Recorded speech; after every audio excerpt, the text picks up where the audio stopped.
تعالى وبركاته. الحمد لله رب العالمين،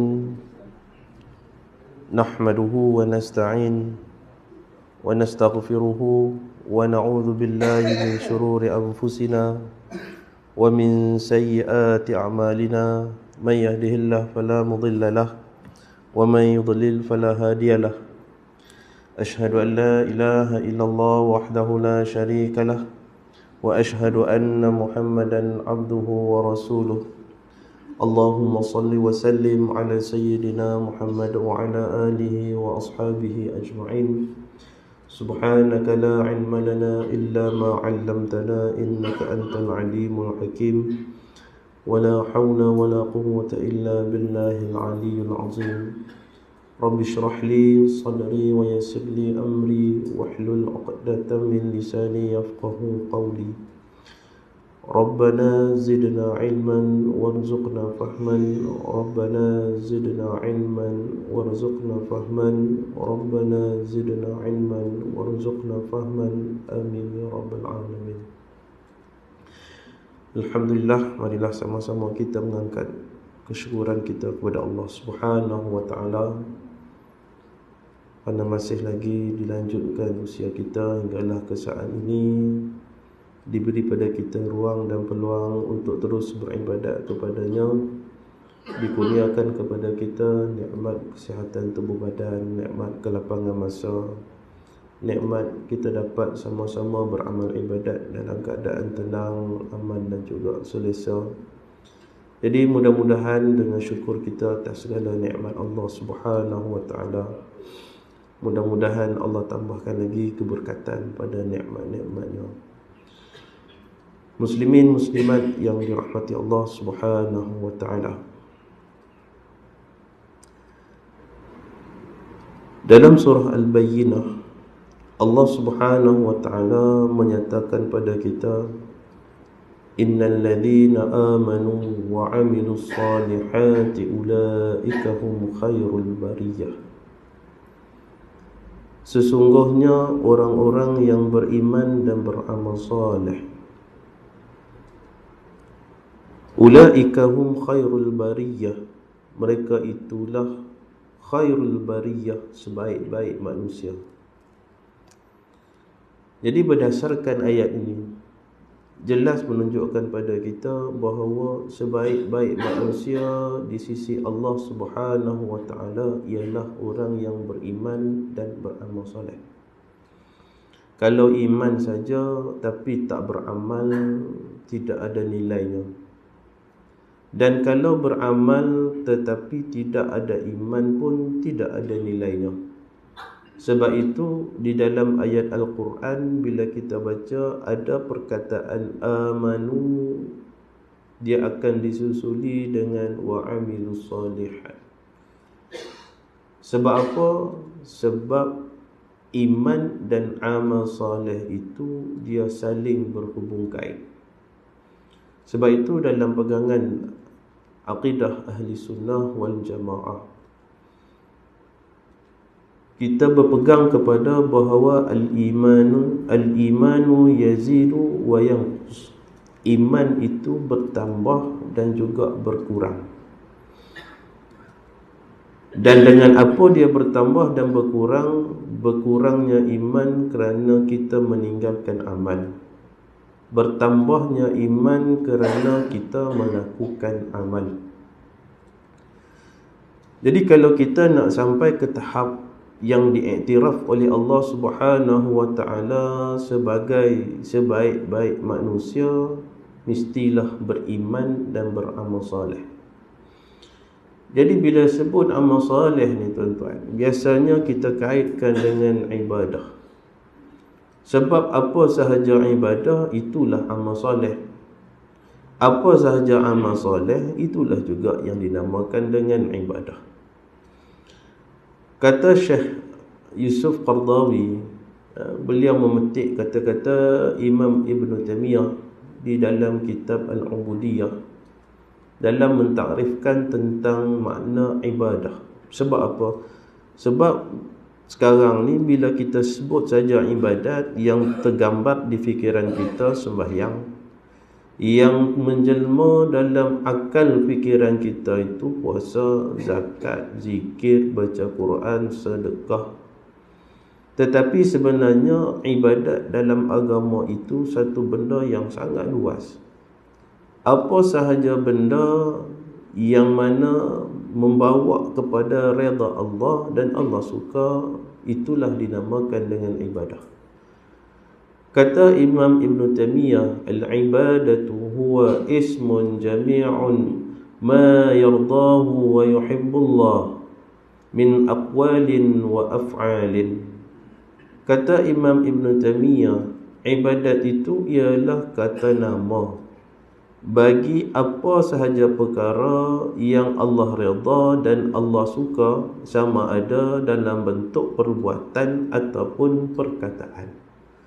Maknanya amal ibadat. Tuan-tuan mungkin belum lagi pernah jumpa satu hadis yang mana Nabi ajar kita bagaimana kita nak menukar amal biasa-biasa menjadi ibadat. Hatta kalau kita menguap pun dapat pahala. Ini macam mana nak tukar menguap jadi ibadat? Ini Nabi ajar kita. Nabi kata, "Idza tatha'aba ahadukum falyadha' yadahu 'ala fihi fa inna syaitan yadkhulu minhu." Nabi ajar kita, apabila tatha'aba ahadukum, seorang kamu menguap, bila kita menguap, Nabi ajar kita falyadha' yadahu 'ala fihi, maka hendaklah dia ambil tangan dia letakkan di mulut. Maknanya apa? Maknanya tutup mulut bila menguap. Itu adab Nabi ajar pada kita. Nabi tak larang kita menguap, sebab menguap itu adalah tindak balas semula jadi tubuh badan. Kerana apa? Kerana ikut kajian sainsnya, dalam jantung kita ni, dia Allah ciptakan ada satu alat yang boleh mengesan paras kandungan oksigen dan juga karbon dioksida. Dia macam kereta kita, macam motor kita lah. Bila minyak kurang tu, dia akan naik lampu dia warna kuning, kan? Kemudian padam. Agak-agak nampak gaya tuan aku ni tak peduli, dia naik lama sikit, kan? Kemudian dia padam, kan? Kemudian duk nampak, buat tak reti pula tuan aku ni, dia naik lama, lepas tu kereta pun semput pun di tepi jalan. Sebab apa? Minyak habis tuan-tuan. Dia dah bagi tahu dah 3 kali dah dia warning, kan? Yang kita ambil tahu gak, maknanya tak boleh nak buat apa pun di tepi jalan. Jadi dalam jantung kita ni, Allah Subhanahu Wa Taala jadikan satu organ yang kecil, namanya alveoli, kan? Saintis sebut sebagai alveoli. Apa fungsi dia? Fungsi dia ni, dia boleh kesan kandungan oksigen dalam badan kita, cukup tak cukup, dan juga karbon dioksida sama ada terlebih ataupun sebagainya. Jadi bila kita dalam jantung kita ni, dalam paru-paru kita, oksigennya kurang, maka alveoli ni dia akan hantar isyarat ke otak, bagi tahu otak kata, badan ni oksigen kurang, kena ambil lebih sikit. Otak akan hantar pula isyarat untuk tindak balas kepada mana? Kepada anggota yang tertentu, iaitu yang berlakunya menguap. Dan biasanya menguap ni lepas makan tengah hari, betul kan? Kita kerja 12.30 kita pun keluar makan tengah hari, lepas makan tu dia menguap. Pasal apa tuan-tuan? Sebab bila kita makan, makanan tu dia nak proses daripada keadaan asalnya, nak tukar kepada bentuk tenaga, dia perlukan kepada penghadaman. Nak menghadamkan itu, nak menukar itu, dia perlu kepada oksigen. Jadi oksigen yang kita sedut ni tak cukup untuk proses tersebut, sebab dia dah ambil untuk proses tadi, proses penukaran zat makanan itu kepada tenaga, dah ambil kat situ. Jadi bila dah ambil kat situ, bahagian untuk kita, paru-paru kita ni, untuk bekal oksigen darah kita tak cukup, tu yang menguap. Itu yang menguap. Dan Kalau kita duduk dalam bilik yang terkurung pun kita mudah menguap. Kan? Kita duduk dalam bilik yang terkurung, yang tak ada aliran udara yang cukup bagus, kita mudah menguap. Sebab apa? Sebab oksigen kurang. Jadi Nabi tak larang kita menguap, tetapi Nabi ajar kita adab kita. Bila menguap, falyadha yadahu ala fi, letak tangan atas mulut, maknanya tutup mulut kita. Jangan menguap ikut rasmi badak ayak. Kan habis semua kiri kanan dia sapu, buka mulut seluas-luasnya, nampak habis sampai gigi gerham. Kan biasa macam itulah. Siap ada sound effect lagi. Kan Islam tak ajak macam tu. Jadi letak. Sebab apa? Sebab Nabi kata fa inna syaitan yadkhulu minhu. Kerana iblis, syaitan itu masuk dalam jasad anak Adam melalui salah satu jalannya mulut yang tak ditutup ketika menguap.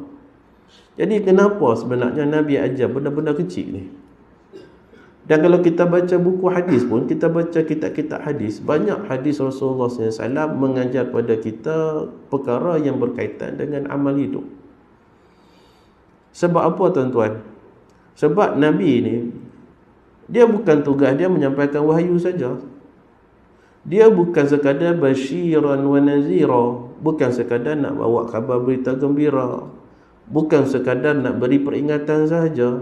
Tetapi Nabi juga adalah insan yang membawa umatnya, yang menunjukkan umatnya, yang membimbing umatnya ke arah jalan kebaikan. Jalan untuk kita dekatkan diri kita kepada Allah Subhanahu wa taala. Jadi manakala kita menguap, kita ikut sunnah Rasulullah sallallahu alaihi wasallam, tidakkah itu diberi ganjaran oleh Allah Subhanahu wa taala sebab ikut sunnah Rasulullah? Itu yang dikatakan menguap pun dapat pahala tuan-tuan. Bila kita tutup mulut ikut sunnah Rasulullah SAW. Jadi itu yang disebut di dalam ayat ini, innal ladzina amanu, sesungguhnya orang-orang yang beriman. Cukup beriman tak cukup, wa amilus salihat, dan beramal saleh, ulaika hum khairul bariyah, mereka itulah sebaik-baik manusia. Mereka itulah sebaik-baik manusia. Dan apabila sebut tentang amal soleh ni, sebenarnya dalam hadis Nabi banyak menerangkan tentang perkara-perkara yang dikira sebagai amal soleh. Tuan-tuan buka dalam kitab Riyadhus Salihin. Saya rasa ada ustaz yang mengajar kitab Riyadhus Salihin, Ustaz Zulkifli kot sini. Dalam jilid 1 tuan-tuan, jilid 1, kalau dah terlepas jilid 1 tu, cuba rujuk balik jilid 1. Kitab Riyadhus Salihin, kitab yang dikarang oleh Imam Nawawi rahimahullah ta'ala. Siapa Imam Nawawi ni? Imam Nawawi ni seorang ulama yang sangat hebat.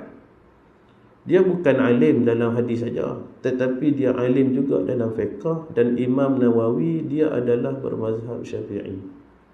Sehingga kan kata-katanya itu adalah kata-kata yang dijadikan pegangan dalam mazhab Imam Syafi'i. Bila disebut dalam kitab fiqh Imam Syafi'i, syaikhan, dua orang syekh. Siapa dia dua orang syekh? Maknanya Imam Nawawi antara salah seorang daripadanya. Maknanya apa-apa kata-kata dalam mazhab Imam Syafi'i, kalau kita nak cari satu benda yang kita boleh pegang dengan dia, rujuk kepada apa yang disebut oleh Imam Nawawi rahimahullah ta'ala. Jadi kitab Riyadhus Salihin ni, Imam Nawawi dia karang kitab ni, dia himpunkan hadis Nabi. Dia himpunkan hadis Nabi. Dan hadis Nabi di dalam kitab Riyadhus Salihin ini, dia letakkan berdasarkan kepada bab-bab yang tertentu. Di dalam kitab tersebut, antara bab yang diletakkan, antara bab yang dibuat oleh Imam Nawawi ialah babun fi bayanin kathratu turuqil khair. Bab pada menyatakan, bab pada menerangkan tentang banyaknya jalan-jalan kebaikan dalam agama. Sebab banyak hadis Nabi cerita tentang jalan kebaikan. Sebab bila kita baca amanu wa amilus salihat dan beramal soleh, apa amal solehnya? Apa amal solehnya? Jadi rujuk balik pada kitab Riyadhus Salihin. Antara hadis yang Nabi sebut kepada kita Daripada Abi Dzar, Jundub bin Junadah radhiyallahu an. Qala, katanya, qultu, aku bertanya, ya Rasulullah, wahai Rasulullah, ayu a'malil afdal, apakah amalan yang lebih afdal? Kata Rasulullah, al-imanu billah wal jihad fi sabilih, beriman dengan Allah dan berjihad di jalannya. Bila sebut iman ni, memang kita tak nafikan amal yang paling afdal ialah beriman dengan Allah. Sebab apa? Sebab iman itulah kunci untuk Allah terima segala amal kita. Bukankah disebut dalam ayat tadi, amanu, syarat yang pertamanya beriman, yang keduanya beramal soleh, baru jadi orang yang baik. Allah kata, kalau iman saja, amal solehnya tidak, mengaku Islam, semayang tak, kan? Pakaian tetap juga mendedahkan aurat, puasanya tidak, zakatnya entah ke mana, hajinya bila ditanya seringkali jawapannya tak sampai seru lagi, kan? Selalunya macam tu, kan? Kerabi 5-6 kali ulang alik pun tak apa, tuan-tuan, kan? Ujung-ujung minggu, kan, dengan geng-geng motor club dia pun gimana kerabi haknya Pattaya semua, tak ada masalah. Tapi nak kumpul duit, nak pergi haji, tak sampai seru, tak sampai seru, kan? Kalau kita ni mungkinlah kewangan tu jadi kekangan, kan? Orang yang ada duit ni, kalau setakat package 60,000, 50,000 package haji, tak ada masalah, kan? Ada seorang kawan tu, dia cerita dengan saya, abang dia sekali tukar sport rim BMW pun 30,000. 30,000 tukar buh kat tayar je, tuan-tuan, kan? Kita 30,000 ni buh dan peti besi, kunci rapat dik. Siapa pun tak boleh tengok, Cikgu Murni je boleh tengok, kan? Cikgu Murni je boleh tengok. Hak dua orang duk kerja dengan dia pun tak boleh tengok, kan? Tuan-tuan, Allah Subhanahu Wa Taala, kadang-kadang ada manusia sifat dia macam tu sebab Allah dah sebut. Allah sebut dalam surah Al-Fajr, فَأَمَّا الْإِنسَانُ إِذَا مَبْتَلَاهُ رَبُّهُ فَأَكْرَمَهُ وَنَعَّمَهُ فَيَقُولُ رَبِّي أَكْرَمَنِ. Ada manusia yang sifatnya bila mana Allah Subhanahu Wa Taala istijabkan, Allah Subhanahu Wa Taala makbulkan permintaannya, maka Allah bagi padanya segala nikmat. Ya Allah, aku tak ada rumah, bagi aku rumah. Allah bagi pada dia rumah. Ya Allah, aku ni tak ada kereta, tak ada kenderaan, bagi aku kenderaan. Allah bagi dia kenderaan. Ya Allah, aku ni kahwin lama dah, ya Allah, zuriat tak ada, bagi aku zuriat. Rabbi la tadharni fardan wa anta khairul warithin. Ya Allah, ya Tuhanku, jangan engkau tinggalkan aku sebatang kara, fardan wa anta khairul warithin, dan engkaulah sebaik-baik yang memberi waris, memberi zuriat. Allah Subhanahu Wa Taala minta, Allah bagi pada dia. Ya Allah, ni aku ni kalau boleh lah, cita-cita ni sebelum tutup mata ni ada lagi, tengok 3-0 lagi, bagi penuh lah ya Allah. Allah bagi nikmat belaka tu, tuan-tuan. Bila Allah bagi pada dia nikmat, dia kata, tengok, Allah muliakan aku sebab aku orang baik. Bukan dia nak syukur pada Allah, dan dia bangga diri pula. Fa amma idza mabtalahu faqadara alaihi rizqa fayaqul rabbi ahanan. Bila Allah Subhanahu Wa Taala uji dia, Allah sempitkan sikit jalan rezekinya, maka dia buruk sangka dengan Allah. Dia kata apa? Fa yaqul rabbi ahanan. Tengok, Allah Subhanahu Wa Taala menghina aku, Allah berlaku zalim pada aku, Allah tak adil pada aku. Macam-macam dah buruk sangka dengan Allah Subhanahu Wa Taala.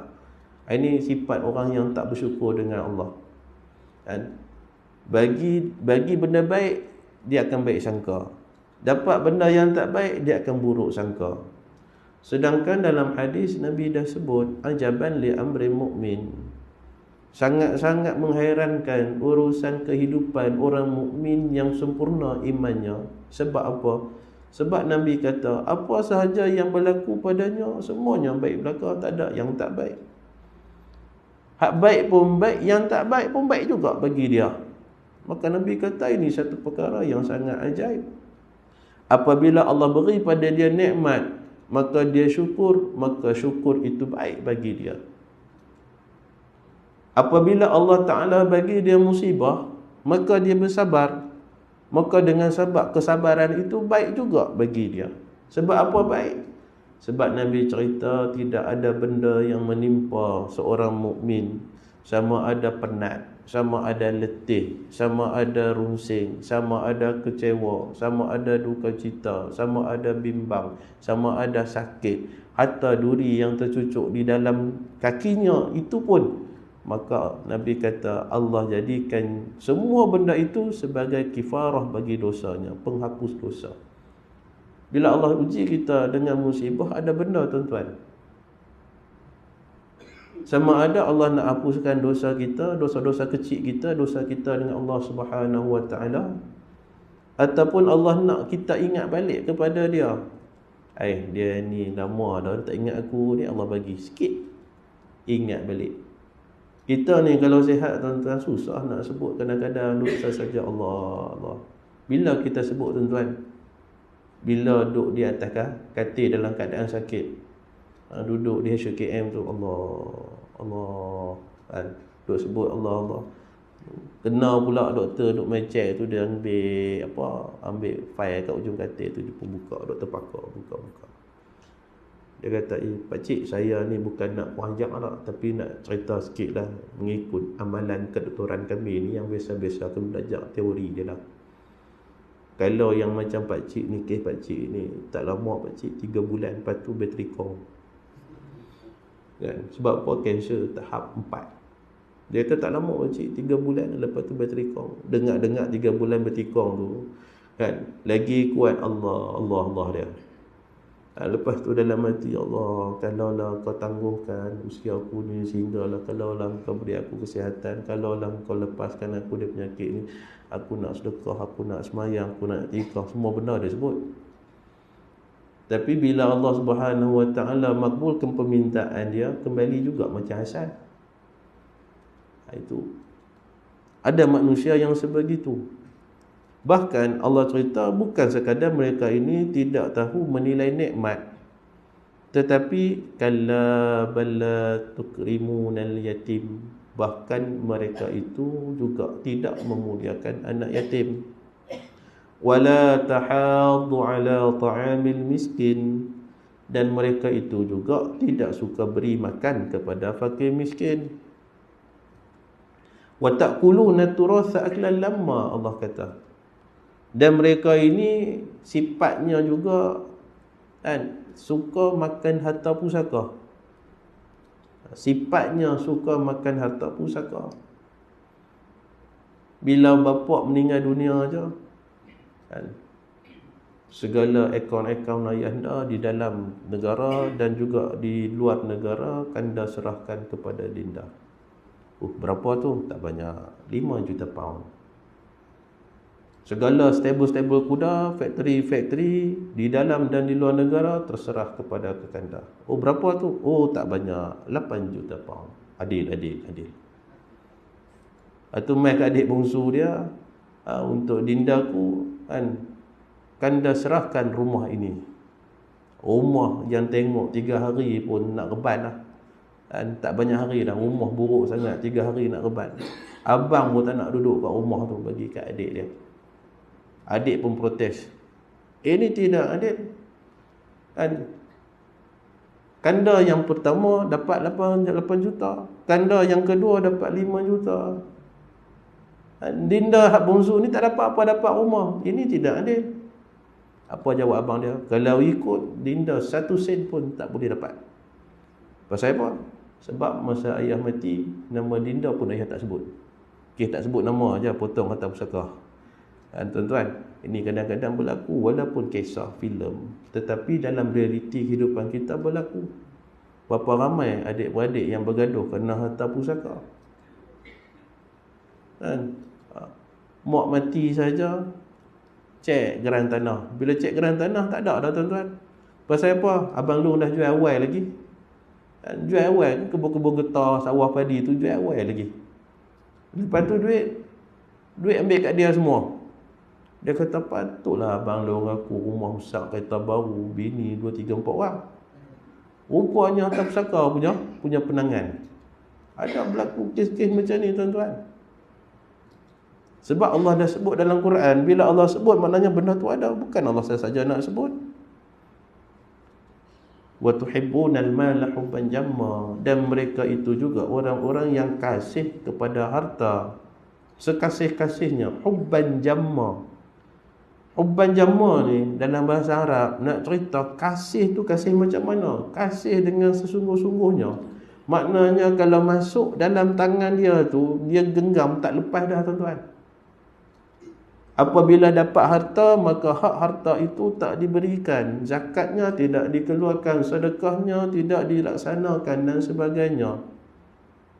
Sehingga kan hak aku, hak orang pun hak aku juga. Itu masalah. Sebab apa? Sebab hatinya telah kena penyakit wahan. Al-wahnu, kata Nabi. Sahabat tanya, ya Rasulullah, wa mal wahnu, apa dia yang dinamakan dengan wahan tu? Rasulullah kata, hubbud dunya wa karahatul maut. Cinta kepada dunia dan takut kepada mati. Itu menyebabkan manusia itu kasih kepada harta. Sehingga kan Allah sebut kasih kepada harta tu penghujungnya apa? Penghujungnya mati je tuan-tuan. Selagi hidup lagi tu dia duduk cari, tak pernah cukup. Bukankah kita baca dalam satu surah bila mana Allah sebut alhaakumut takatsur hatta zurtumul maqabir. Senantiasa manusia itu sentiasa menghimpun hartanya, takatsur, memperbanyakkan hartanya. Hatta zurtumul maqabir, sehingga mereka itu masuk ke dalam kubur baru berhenti sebab nafsu dah hilang. Kalau dalam kubur pun ada nafsu lagi tuan-tuan, rasa-rasanya duk impun lagi dalam tu. Allah sebut pada kita. Maka ayat yang seterusnya dalam surah Al-Fajr, Allah kata kalla, jangan bersikap yang sedemikian. Jangan kita bersifat yang sedemikian. Yang Allah sebut tadi, ada 4 benda tadi.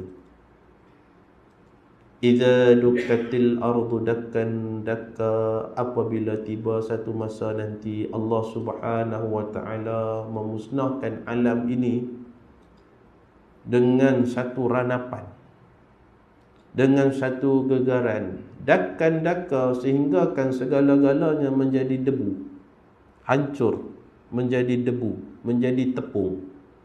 Gunung jadi tepung, jadi debu. Bukit pun jadi debu, bangunan kita pun jadi debu. Kenapa? Kerana gegaran yang berlaku bila mana Allah Subhanahu wa taala nak hancurkan alam ini. Ni Allah sebut tuan-tuan. Kenapa Allah sebut? Peringatan untuk kita. Yang keduanya supaya kita buat persediaan untuk diri kita sendiri. Saya tak boleh bantu tuan-tuan. Kenapa? Kerana Allah dah sebut yauma la yanfa'u malun wala banun, hari di mana tidak ada manfaat segala harta, segala anak. Kalau anak tak boleh nak bantu tuan-tuan, macam mana saya yang bukan ada hubungan zuriat nak bantu tuan-tuan? Lagilah tak boleh. Anak sendiri pun tak boleh, apatah lagi kawan-kawan, lagilah tak boleh. Yang boleh bantu kita siapa? Diri kita sendiri. Sebab itu dalam hadis Nabi suruh kita beramal. Dalam Quran pun Allah suruh kita beramal. Wa tazawwadu fa inna khairu zadi taqwa, berbekallah kamu dan sebaik-baik bekalan itu adalah takwa. Takwa itu hasil daripada amal. Kalau setakat duduk kedai kopi, duduk main kera 24 jam, duduk takwa apa kat situ, itu bukan takwa, itu takwa bakar. Boleh lah. Dia tak jadi takwa. Takwa ni kena buat amal soleh. Jadi tuan-tuan, nak cerita bab iman. Memang iman itu satu amal yang sangat-sangat mulia, sangat-sangat afdal. Sebab itulah kuncinya. Kemudian yang kedua Nabi kata wal jihadu fi sabilih, dan berjihad di jalan Allah. Bila sebut jihad ni tuan-tuan, jangan kita nampak angkat senjata saja. Tak, jihad ni banyak tuan-tuan, dia meluas. Allah sebut dalam satu ayat, ya ayyuhalladzina amanu hal adullukum ala tijaratin tunjikum min azabin alim. Wahai orang-orang yang beriman, adakah hendak kalau aku tunjukkan, Allah kata, Allah tawarkan pada kita, mahu tak kamu kalau aku tunjukkan satu urusan niaga, jual beli, yang mana perniagaan ini boleh selamatkan kamu daripada azab Allah. Tunjikum min azabin alim, boleh selamatkan kamu daripada azab Allah yang sangat pedih, sangat hebat, sangat berat. Kamu buat perniagaan ini, kamu selamat. Apa dia? Tu'minuna billahi wa rasulih. Yang pertama Allah kata, berimanlah kamu kepada Allah dan Rasulnya. Yang kedua, wa tujahidu fi sabilillahi bi amwalikum wa anfusikum. Keduanya, berjihadlah kamu di jalan Allah dengan apa? Bi amwalikum, dengan harta kamu, wa anfusikum, dan dengan diri kamu, jiwa kamu. Allah sebut harta dulu, Allah tak sebut jiwa. Allah sebut harta dulu. Berjihad dengan harta macam mana? Ini banyak cara dia, tuan-tuan. Banyak cara dia. Kita nak naikkan taraf masjid kita, surau kita ni, nak bagi imarah sikit. Pakat-pakat kita donate dalam tabung surau seorang sikit. Bila ada modal, surau boleh buat banyak program. Surau boleh buat banyak program. Saya duk pergi atas tu, surau Mubarakah tu, kadang-kadang duk wajib sembang dengan dia punya SU dia. Dia kata, ustaz, dia kata dulu surau ni kan, kalau kata kutipan tabung ni kan, sebelum jadi surau jemaat tu, seminggu sebulan tu tak cecah pun 1,000, ustaz. Lepas tu bila jadi surau jemaat tu, naiklah juga sikit kan, seminggu dapatlah 1,500, 2,000. Tapi bila kami guna segala benda yang jemaah bagi pada surau ni, kami guna benda tu untuk buat program. Buatlah apa-apa program, ceramah perdana lah, khatan lah, apalah semua. Buat program, buat kuliah, penuh kuliah. Tiap-tiap minggu ada, tiap-tiap hari ada kuliah. Dia kata, sekarang ni Alhamdulillah, dia kata, seminggu 3,000, 4,000, 3,000, 4,000 seminggu. Sebab jemaah nampak hasil dia tu. Dan surau tu boleh buat program sebab apa? Sebab ada modal, ada dana daripada jemaah. Itu yang dikatakan jihad fisabilillah. Kita nak tarik orang supaya dekat dengan surau ni. Mana kita yang pertama sekali, kita kena upgrade surau kita. Adakah benda-benda aktiviti yang menarik minat jemaah, adab Buddha dan sebagainya. Nak buat aktiviti tu kena kepada modal. Modal tu datang pada mana? Kita lah, tuan-tuan, sumbang seorang sikit. Jadi boleh aturkan banyak program imarah. Kan jihad. Jihad boleh berlaku dalam bentuk ekonomi. Ini sekarang ni, bila sebut pasal makanan, tak boleh lari daripada isu halal haram. Tak boleh lari daripada isu halal haram. Sehingga kan perkara itu, isu halal haram tu, yang mana kalau kita lihat kepakaran dalam menghasilkan makanan, kepakaran dalam memproses makanan, kalau yang asalnya hukum fardu kifayah, dia dah bertukar menjadi fardu ain. Dia dah bertukar menjadi fardu ain. Fardu kifayah ni maknanya kalau ada satu kumpulan yang buat, yang lain tu dah tak payah dah. Itu yang dulu orang duk kata tu fardu kifayah, seorang buat lain tak payah. Macam pengurusan jenazah. Dalam taman ni, kalau ada satu grup yang belajar macam mana nak mengurus jenazah, maknanya terlepaslah tanggungjawab yang lain tu. Tapi kalau tak ada siapa yang belajar, wajib atas semua untuk belajar, siapa-siapa pun. Bila ada yang belajar, maknanya yang lain tu dah jadi fardu kifayah. Fardu kifayah dia boleh bertukar menjadi fardu ain. Sama juga dengan realiti kita sekarang ni. Kalau dah tak ada satu pun orang Islam yang buka syarikat company proses ayam segar, wajib ada umat Islam yang buka. Supaya apa? Nak menyelamatkan umat Islam daripada makan benda-benda yang haram. Ayam yang segar, ayam yang proses, yang disembelih tu kan, dulu sembelih sendiri kan. Dulu sembelih sendiri. Pagi ni nak makan gulai, tengah hari ni makan gulai, semalam dah tangkap ayam dah. Pergilah bawa pokok rambutan tu, ambil pelepahnya, betul selek, duk suluh mata ayam tu. Betul kata nak tangkap ayam ni, nak senangnya waktu malam. Bawa tu selek hak besar. Kalau boleh spotlight kereta. suluh mata dia. Bila suluh mata dia tu, tak pergi mana dah tuan-tuan, ayam tu. Ambil lepas nyok tu, kan, ujung tu kan lebar. Ulur pelan-pelan, cek. Dia pun pijak atas lepas nyok. Buat turun, slow. Prap, tangkap kaki. Nampak macam mudah tuan-tuan kan? Nampak cerita tu macam mudah. Tapi buat tu berapa kali dah, tiap ayam singgah atas hidung. Dia duduk atas, kita duduk bawah. Ni apa ni, Tok Wan ajak macam tu lah dia kata. Kan? Suluh ayam tu. Kemudian tangkap bumbu pula dalam sakup dia tu. Tak sembelih lagi. Sebab apa? Sebab memang dalam hukum fiqh dia kata macam tu. Ayam yang dhallah, ayam liar, ayam yang kita biarkan makan mata-mata ni, bila kita tangkap, hendaklah kita kurung dia selama sehari semalam supaya keluar segala najis yang dia makan. Sebab ayam ni makan macam-macam.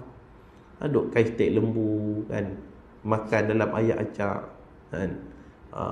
Sebab tu kaki tu buat sup sedap. Sebab apa? Pasal cakap mata kan, kaki ayam tu sedap kan. Sama juga kan, ikan nak kita belah ke apa kan, kita tangkap dalam parit tu, ikan tilapia hitam kan, tilapia hitam, dia mana-mana boleh hidup tuan-tuan. Dalam kolam tapungan pun dia boleh hidup. Dia tak sama dengan tilapia merah. Tilapia merah ni dia nak ayak bersih. Kalau ayak tu tak bersih, dia tak boleh hidup. Itu beza tilapia merah dengan tilapia hitam. Sebab tu kalau saya pergi tanya, ni tilapia merah hitam saya tak makan lah. Pasal apa? Mungkin daripada sungai kat Masjid Jamek tu kan, sungai Gombak tu kan, tak makan dah tu kan. Jadi makna kita kurung tu esok baru sembelih. Bila sembelih tu kan, nak masak ayak panas pula kan, duk celup ayam tu, tarik dia punya bulu-bulu tu.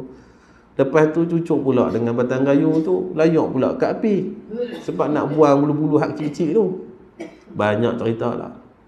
Tapi sekarang ni kalau tengah hari nak makan kan, pukul 12 nak makan, pukul 11.30 pergi dekat NSK tu beli siap dah kan. Bulu pun tak ada dah. Dan ayam proses. Tapi kalau cara penyembelihan itu tidak mengikut syarak, dan tidak mengikut syarak, walaupun disebut sembelih, tetap dikira bangkai. Jadi kita yang tak tahu ni, lama mana kita nak makan benda-benda yang tidak dihalalkan dalam agama, makan benda-benda syubhat. Sebab itu antara jihad juga ialah jihad ekonomi.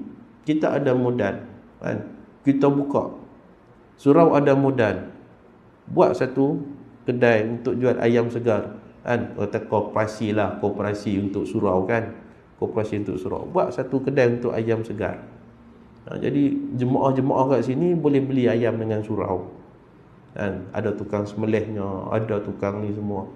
Jadi makan pun rasa yakin. Itu yang dikatakan gunakan tanpa was-was. Zaitun dululah, tak ada zaitun mudah tutup dah kan, gunakan tanpa was-was, makan tanpa was-was. Ni kita pergi dekat Tesco, NSK, kita pergi dekat Aeon, kita pergi kat mana-mana Pasaraya ni, nak beli pun kadang-kadang kita rasa ragu-ragu kan. Bukan setakat putih terus tuan-tuan. Kita bila putih terus, kita tanya pula, ni pancung ke sembelih? Kadang-kadang macam tu kan. Sebab memang isu dia macam tu sekarang Kuala Lumpur ni. Isu ayam sembelih ni memang isu macam-macam. Kadang-kadang proses tak betul. Kadang-kadang bila dia sembelih tu, dia buang dalam tong. Sembelih buang dalam tong. Kita kalau di kampung sembelih, kita lepas macam tu kan. Ini sembelih buang dalam tong. Kalau kat Kuala Lumpur buat macam tu, jenuh kutip ayam tu, lepas dalam tong. Sembelih lepas dalam tong. Hak bawah tu dah mengelepar lagi, tindan pula yang di atas. Jadi hak bawah tu mati sebab sembelih ke sebab lemah. Itu masalah dia. Persoalannya di situ.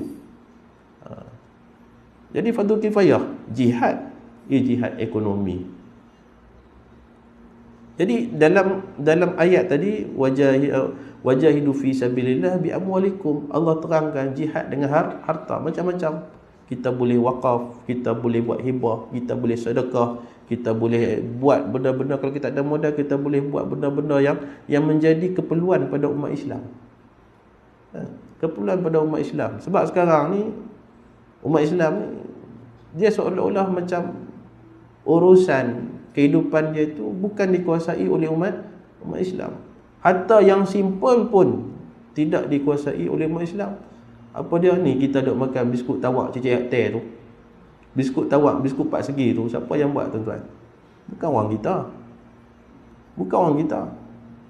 Kalau bukan orang kita Islam yang buat benda tu, adakah dia ambil indah, dia ambil hirau, dia ambil kisah dengan halal haram? Dia tak ambil kisah halal haram. Sebab bagi dia yang halal pun halal, haram pun halal bagi dia. Itu.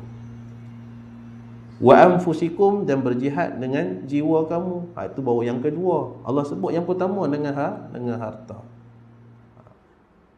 Itu tuan-tuan Allah Subhanahu wa taala. Yang keduanya Nabi kata jihad di jalan Allah. Dan ada juga jihad dengan ilmu.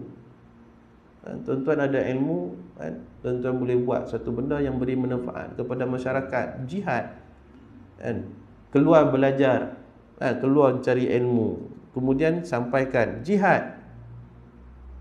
Itu jihad, semua jihad tuan-tuan. Jihad dengan ilmu, jihad dengan harta. Ni Allah sebut. Qultu, maka tanya lagi Abu Zar, ayyu riqabul afdal?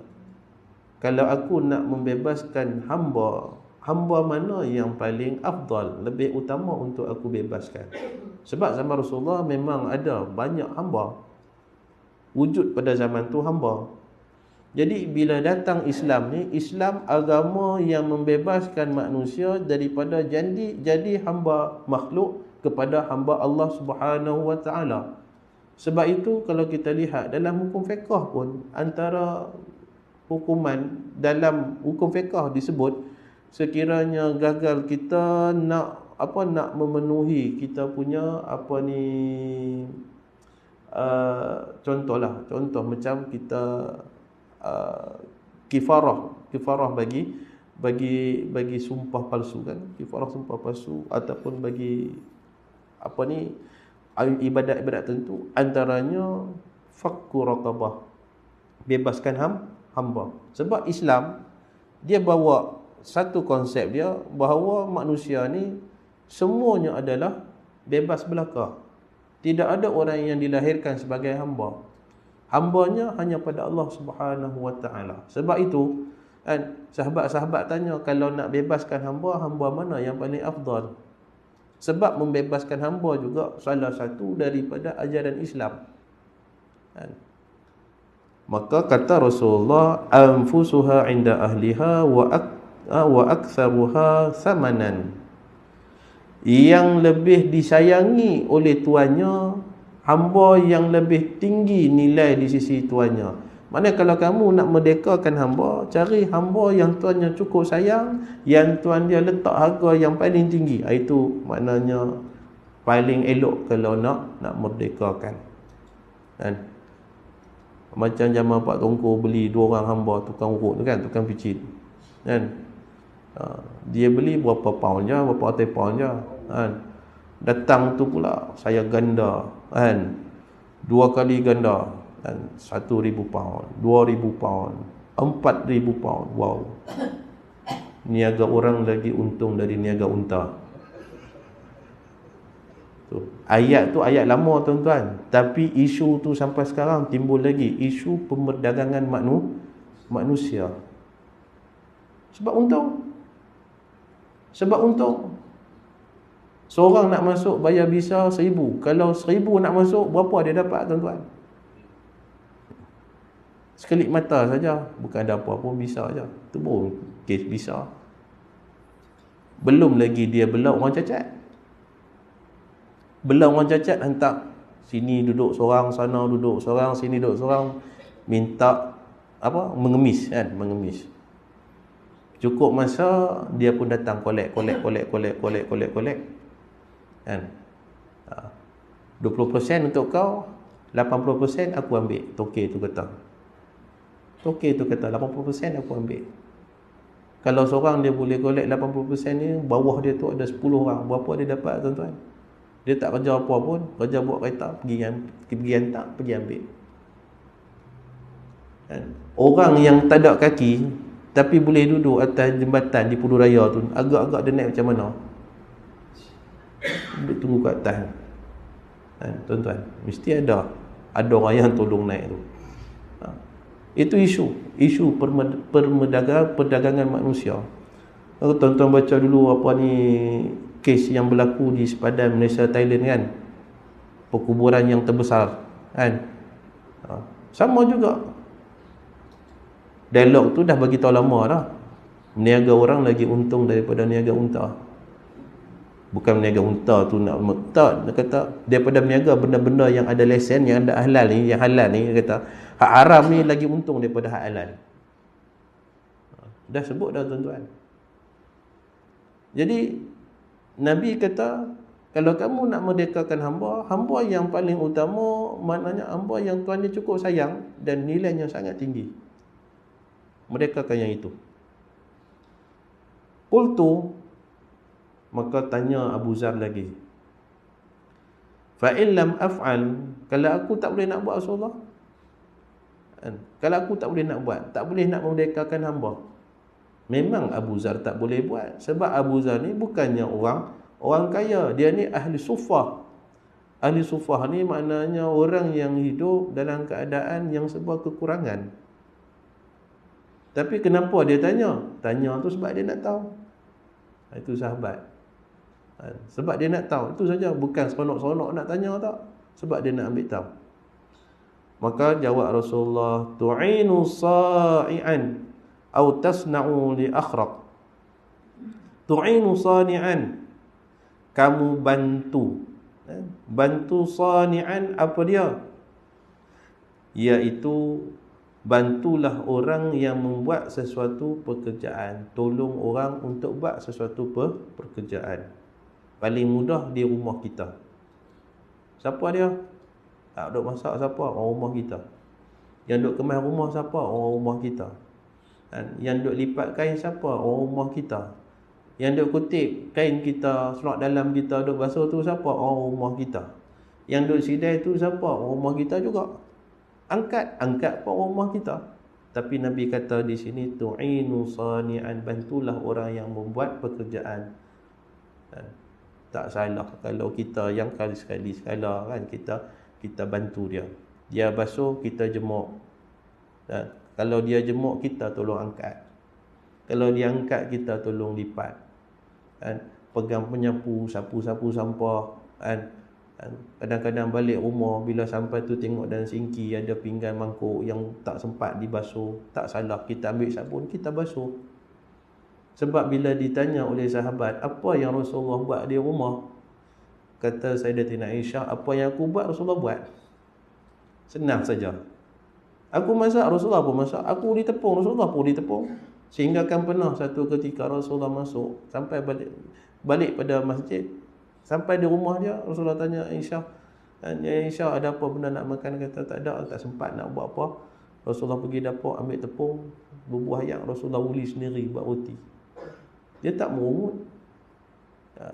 Jadi Rasulullah sebut pada kita, bantu orang yang sedang buat pekerjaan pun dikira sebagai ibadah.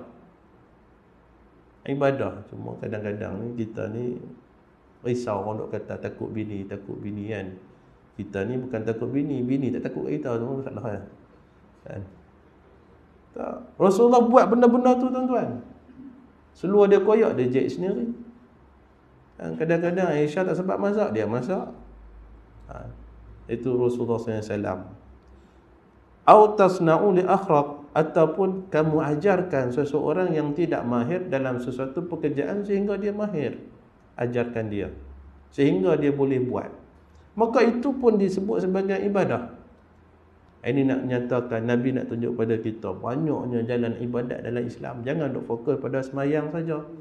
Jangan duk fokus pada iktikaf saja. Jangan duk fokus pada baca Quran saja. Banyak lagi benda lain. Kita bantu isteri kita pun dapat pahala sedekah. Kita bantu anak kita buat pekerjaan rumah dia, buat kerja sekolah dia. Cucu kita tak reti nak buat matematik, kita pun ajar dia sehingga dia pandai pun Allah bagi pahala sedekah, dikira sebagai ibadat. Kemudian tanya lagi Abu Zar, ya Rasulullah, ara'aita in da'aftu an ba'dil amal? Ya Rasulullah, kalaulah aku ni lemah daripada buat benda-benda yang kamu sebut, tak mampu nak buat ya Rasulullah, apa cadangan daripada kamu. Maka kata Rasulullah, takuffu syarraka 'anil nas fa innaha sadaqatun minka 'ala nafsik. Takuffu syarraka, tahan kejahatan diri kamu. Maknanya jangan buat jahat kepada orang. Takuffu syarraka 'anil nas. Kalau tak boleh buat baik pada orang, jangan buat jahat ke orang. Nabi kata macam tu. Sampai macam itulah dalam Islam. Fa innaha, sesungguhnya perbuatan itu perbuatan menahan diri kita daripada melakukan kejahatan terhadap orang lain. Nabi kata perbuatan itu sadaqatun, Allah kira sebagai sedekah. Dapat pahala sedekah tuan-tuan. Kita duduk tak kacau orang, tak ganggu orang apa semua, kan?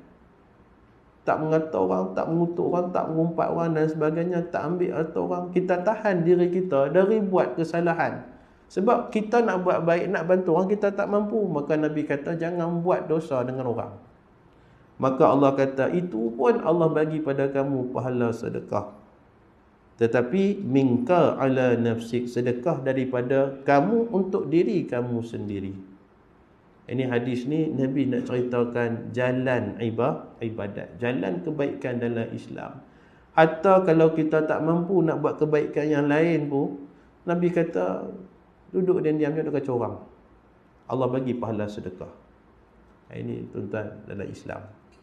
Sebab apa kita nak jadi sebaik-baik manusia? Sebab Allah dah janji, jazaohum inda rabbihim jannatu adnin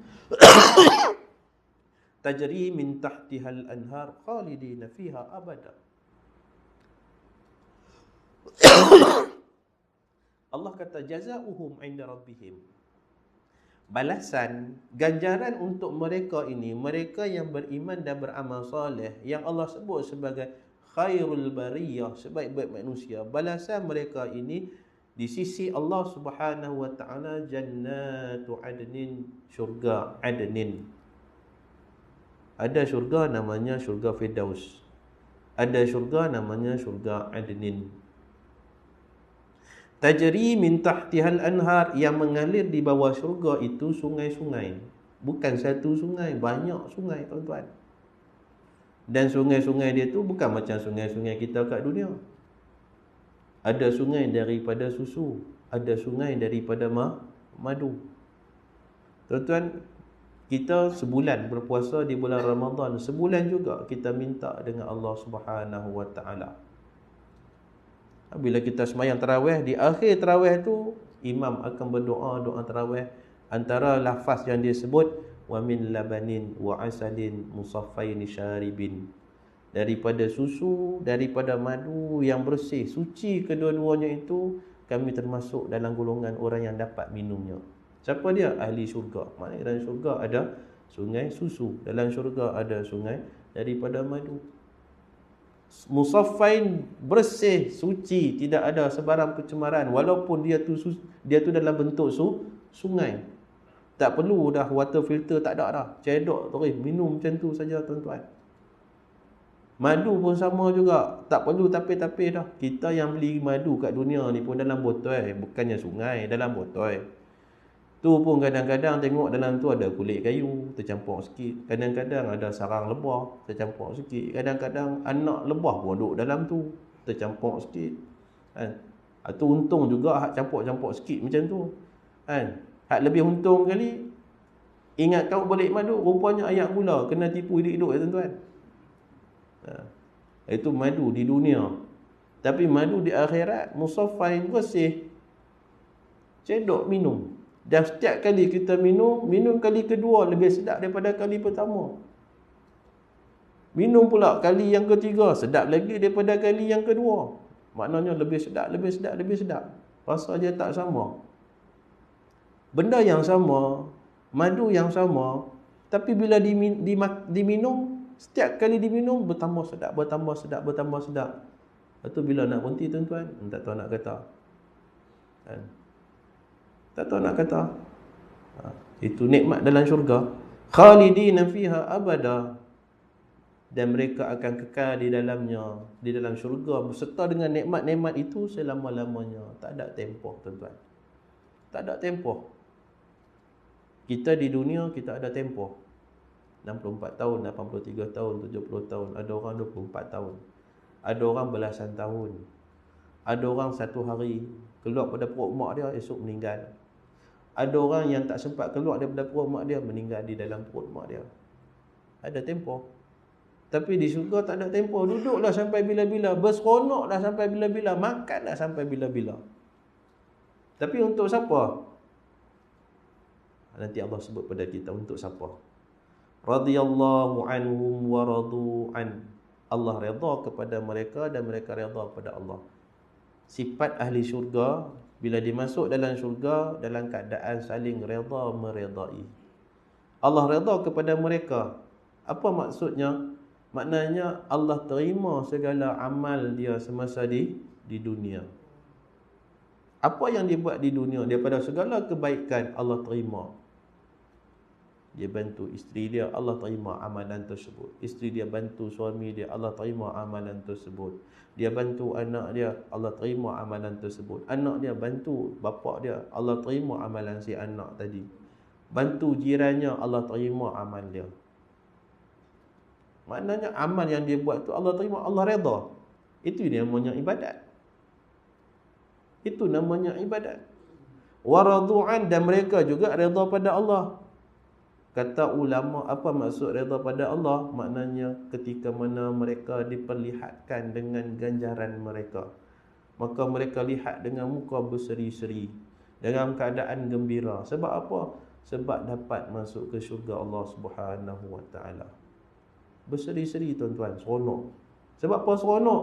Sebab lepas daripada azab Allah. Seronok. Lepas daripada kesusahan, kan seronok. Itu dikatakan radhiyallahu anhum wa radu'an. Zalika liman khasyiya rabbah, kata Allah, yang demikian itu, semua yang Allah sebut itu, daripada redanya, daripada nikmat syurganya, daripada berkekalan dalam syurga beserta dengan nikmat-nikmatnya itu, semua benda yang Allah sebut itu liman khasyiya rabbah, bagi orang yang takut kepada Allah. Siapa orang yang takut pada Allah? Rujuk balik dalam ayat Al-Quran, bila mana Allah kata innama yakhshallah min ibadihil ulama. Orang yang takut kepada Allah, kata Tuhan, kata Allah, orang yang takut kepada aku dari kalangan hamba aku itu siapa? Ulama. Siapa dia ulama? Orang yang ada ilmu. Orang yang ada ilmu. Sebab itu tuan-tuan, walaupun dalam ayat Quran Allah menjelaskan objektif kita ni, matlamat kita wujud di dunia untuk beribadat. Wa ma khalaqtul jinna wal insa illa liya'budun. Allah kata aku tak buat manusia, jin dan manusia melainkan untuk ibadat. Tetapi ayat yang mula turun ialah ayat ilmu. Iqra bismi rabbikal ladzi khalaq. Sebab ilmu itu mampu melahirkan orang yang takut kepada Allah Subhanahu wa taala. Orang yang takut kepada Allah, dia akan buat amal soleh. Orang yang beriman dan beramal soleh, dialah sebaik-baik manusia. Orang yang sebaik-baik manusia, itulah orang yang diberi ganjaran syurga oleh Allah Subhanahu wa taala. Hubung kaitnya di situ saja. Jadi apa yang kita buat di dunia ni tuan-tuan? Yang kita duk kalut cari kuliah, kita duk kalut cari ustaz suruh buat kuliah, kita nak ilmu. Bukan sebab kita nak jadi alim tak. Saya pun tak alim. Tapi dengan sebab ilmu itu yang menyebabkan ibadat kita semakin sempurna. Bila ibadat sempurna, Allah terima. Kita buat ibadat kan kita nak Allah terima. Tapi macam mana Allah nak terima ibadat kalau tak sempurna? Dan macam mana nak sempurna ibadat kalau tanpa ilmu? Itu sebab kita belajar tuan-tuan. Dan kita belajar ni, kita nak ibadat kita sempurna supaya Allah terima. Sebab apa kita nak Allah terima? Supaya kita selamat di hari akhirat. Untuk diri kita sendiri. Maknanya yang kita duk mengaji ni, yang kita duk belajar ni, bukan untuk siapa-siapa, untuk diri kita sendiri. Kita bantu diri kita sendiri. Saya tak boleh nak bantu. Sekadar menyampaikan boleh. Lebih pada tu saya tak boleh nak buat apa dah. Kita yang bantu diri kita sendiri. Tuan-tuan, Allah Subhanahu wa taala kan, jadi Allah bagi tahu kita, mudah-mudahan kita tak jadi dalam orang yang menyesal di kemudian hari. Dalam Quran ni banyak Allah cerita pada kita dialog orang yang menyesal. Ada orang yang menyesal bermula daripada awal tiupan sangkakala kali kedua. Itu tuan bacaan surah Yasin. Qalu ya wailana man ba'athana min marqadina. Maka mereka pun berkata, siapa mereka? Orang yang kufur pada Allah. Apa dia kata? Ya wailana, malangnya kami, celakalah kami ni. Man ba'athana min marqadina, ni siapa yang kejutkan kami daripada tempat tidur kami? Biarlah kami tidur, jangan dikejut-kejutkan. Kalau kami tidur tak dihisap, tak dihitung amal, tak diaudit amalannya. Tapi bila dah jaga ni, kena audit ni. Alangkah baiknya kalau kami ni biarkan terus tidur di dalam kubur, tak nak bangkit. Dia dah menyesal dah ketika itu. Ada yang menyesal ketika mana berada di padang mahsyar. Walau tara izil mujrimuna nakisu ru'usihim 'inda rabbihim. Kalau kamu tengok wahai Muhammad keadaan di padang mahsyar ketika mana segala orang menundukkan wajahnya ke bawah. Siapa dia tu? Mujrimun, orang-orang yang banyak buat dosa, pesalah-pesalah. Pesalah-pesalah bila berada di depan Allah nanti pakat tunduk muka, tak berani angkat muka. Bukan sekadar menundukkan muka, bahkan merayu pula pada Allah. Apa yang dia rayu? Rabbana absarna wa sami'na. Ya Allah, kami dah lihat, kami dah dengar. Apa yang kamu lihat, apa yang dia dengar? Kami dah lihat syurga dan neraka, kami dah dengar syurga dan neraka. Sebab Allah dah sebut waja'a rabbuka wal malaku saffan saffa waji'a yawma izin bi jahannam. Ketika mana manusia berada di padang mahsyar, waji'a yawma izin bi jahannam. Allah perlihatkan, Allah datangkan neraka jahannam itu di sisi mahsyar, letak di tepi mahsyar. Semua dapat tengok. Bila semua dapat tengok tu, yang timbul dialog tu Rabbana absarna tu wa sami'na farji'na, maka kembalikan kami ke dunia ya Allah. Nak buat apa? Nak masalihan, kami nak buat amal soleh. Inna muqinun, kerana kami sekarang ni kami dah yakin dah. Oh betul lah yang Muhammad cakap dulu. Oh betul lah yang Quran cakap dulu. Oh betul lah yang dalam hadis cakap dulu. Tiba-tiba Allah tak kembalikan balik. Sebab apa? Sebab bila Allah dah binasakan alam ini, Allah tak buat dah alam untuk kali kedua. Habis dah tuan-tuan, tutup dah. Sebab itu Nabi Muhammad itu disebut sebagai khatamul anbiya, penutup segala nabi. Dan umat ini dipanggil akhirul ummah, umat yang terakhir. Bila terakhir tak ada dah, lepas tu habis dah, tutup dah buku. Dua tempat sahaja stok kita ni. Tempat stok kita ni ada dua, syurga ataupun neraka. Yang menentukan keadaan itu siapa? Kita sendiri, berdasarkan amal kita di dunia. Sebab itu apa yang tuan-tuan buat, apa yang kita buat di dunia sebenarnya untuk diri kita. Kita buat baik untuk diri kita, kita buat tak baik pun untuk diri kita. Allah tak zalim, kamu yang zalim diri kamu sendiri. Siapa suruh buat macam tu? Allah tak zalim. Kita buat baik untuk diri kita, kita buat jahat pun kembali balik pada diri kita. Jadi apa yang kita buat itulah menentukan keadaan kita di sana nanti. Sebab itu dalam hadis banyak Nabi ajar kita tentang kehidupan, supaya apa yang kita buat itu diterima oleh Allah Subhanahu Wa Taala. Sehingga menguap pun Nabi ajar. Sehingga menguap, gosok gigi pun Nabi ajar. Nabi kata gosok gigi ni kerana dua kebaikan. Yang pertama Nabi kata kerana dia membersihkan mulut kamu. Yang kedua, kerana dia mendekatkan kamu kepada redha Allah Subhanahu Wa Taala. Tuan-tuan bangun pagi kita gosok gigi sebelum subuh. Perbuatan gosok gigi itu bukan sekadar membersihkan mulut, tetapi Allah redha dengan perbuatan tersebut. Dengan sebab gigi kita tu bersih, kita sembahyang, kita baca Fatihah, maknanya orang yang sebelah tu rasa selesa. Rasa selesa. Ini tak ada baca Fatihah, orang sebelah dah tutup hidung dah. Sebab apa? Sebab tak pernah gosok gigi. Macam-macam bau dah. Tuan-tuan, yang selesa. Jadi bila orang ibadat dan selesa, mana Allah redha perbuatan kita. Ini dalam hadis ni banyak disebut tuan-tuan. Ada orang yang terbawa-bawa daripada kubur bawa kepada mahsyar. Daripada mahsyar bawa pula dialog penyesalan sampai dalam neraka pun masih disebut lagi. Kullama ulqiya fiha faujun sa'alahum khazanatuha alam ya'tikum nazir. setiap kali dicampakkan dalam neraka itu pesalah-pesalahnya. Faujun sa'alahum khazanatuha, maka bertanya kepada mereka itu akan penjaga-penjaganya. Siapa malaikat Zabaniyah yang duk jaga neraka tu, tanya orang yang kena campak dalam neraka, alam ya'tikum nazir? Malaikat tanya, dulu tak ada ke orang bagi peringatan? Maka apa jawab mereka? Qalu bala qad ja'ana nazir fakadzabna wa qulna ma nazzalallahu min syai'in antum illa fi dhalalin kabir. Maka mereka pun berkata kepada penjaga neraka, bahkan dulu memang Allah hantar kepada kami orang yang beri peringatan daripada nabinya, daripada rasulnya. Allah turunkan pula kitab-kitabnya. Tetapi apa? Fakadzabna, kami dustakan semua itu. Kami tolak semua itu. Dan kami katakan, ma anzalallahu min syai', Allah tak turun pun sesuatu daripada nabi dan rasul dan juga kitab. Kalau Allah nak turunkan rasul, Allah turunkan malaikat, bukan kamu yang Muhammad. Sebab kamu pun makan macam kami, sakit pun macam kami, tidur pun macam kami, berkahwin pun macam kami, berzuriat pun macam kami, hidup macam kami. Cuma lebihnya kamu declare kamu Nabi, itu saja. Kami pun boleh, kalau kami nak declare kami Nabi, apa beza? Kalau Allah betul-betul nak bagi Nabi, nak utuskan Rasul, Allah turunkan malaikat, bukan kamu. Fakadzabna, dustakan. Dustakan. Jadi ayat dusta ni bukan sekadar tu tuan-tuan.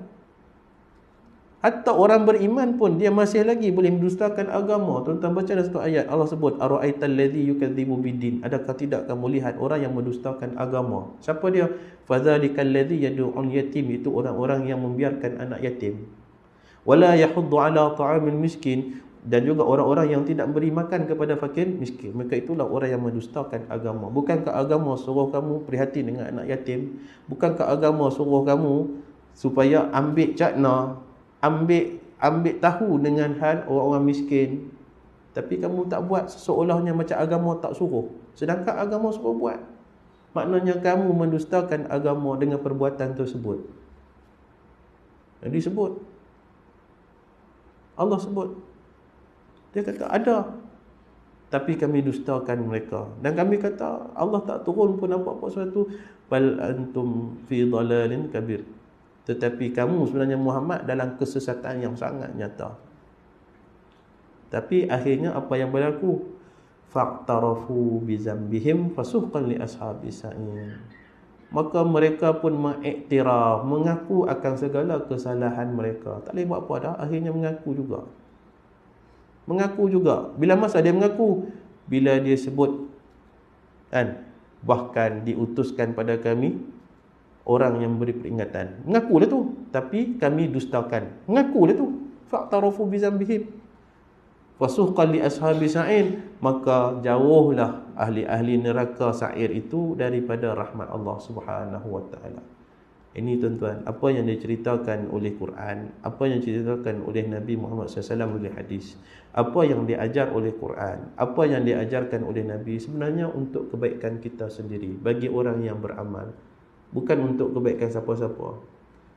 Kita buat baik, Nabi tak naik pangkat. Kita buat baik, Nabi tak terima allowance tambahan, tak ada. Kita buat baik untuk diri kita, semayang untuk diri sendiri, tutup aurat untuk diri sendiri. Kita buat baik ngajiran untuk diri kita sendiri sebenarnya.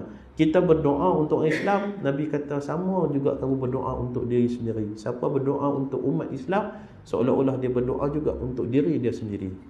Semuanya kembali pada kita. Jadi yang Nabi ajar, yang Nabi sebut sebenarnya nak bawa kita ke jalan yang selamat di akhirat. Jadi mudah-mudahan tuan-tuan, saya rasa cukuplah sekadar ini. Mudah-mudahan Allah bagi pada kita kekuatan untuk kita beramal, kita istiqamah dengan amalan kita. Mudah-mudahan dengan cara tersebut Allah Subhanahu wa taala tunjukkan pada kita jalan agama. Sebab Allah dah janji, walladzina jahadu fina lanahdiyannahum subulana. Orang-orang yang bersungguh-sungguh nak ikut jalan agama, Allah kata kami akan tunjukkan jalan tersebut. Tapi syarat bersungguh-sungguh. Tak bersungguh-sungguh Allah tak akan tunjuk. Bersungguh-sungguh Allah akan tunjuk. Sebab itu janji Allah Subhanahu wa taala. Jadi saya mohon banyak-banyak kemaafan. Sekiranya terkasar bahasa, perkataan dan sebagainya, Yang kurang itu kelemahan diri saya sendiri sebagai manusia biasa. Sempurna hanya yang milik Allah Subhanahu wa taala dan datangnya juga daripada Allah Subhanahu wa taala. Jadi saya sudahi dengan lafaz wabillahi taufiq hidayah. Assalamualaikum warahmatullahi taala wabarakatuh. Bismillahirrahmanirrahim. Alhamdulillahi rabbil alamin hamdan yuwafi ni'amahu wa yukafi'u mazidahu ya rabbana lakal hamdu kama yanbaghi li jalali wajhikal karim wa 'azimi sultanik. Allahumma salli wa sallim ala sayyidina Muhammad wa ala alihi wa ashabihi ajma'in.